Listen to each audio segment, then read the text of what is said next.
Mehmet Ali Gıda Bankası adına Allah'ın izniyle 24 ve ayın 4'ü arasında kermesimiz fakir ve muhtaç aileler için düzenledik.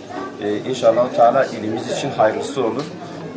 Bizlerin bu kermesi düzenlemesinin amacı Bingöl'de muhtaç ailelerin, özellikle kendimizin bu işin içinde bulunmamız hasebiyle burada elde edeceğimiz hayrı Bingöl'deki ailelere Allah-u Teala'nın izni inayetiyle güzel bir şekilde biz bu elde ettiğimiz geliri işte o ailelere Allah-u Teala'nın izniyle ulaştıracağız.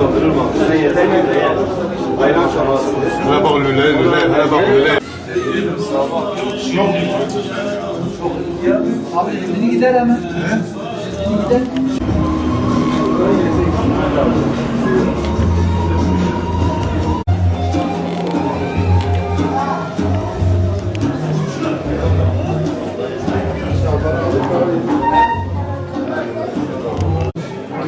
Sincan'dan merhametin rüzgarı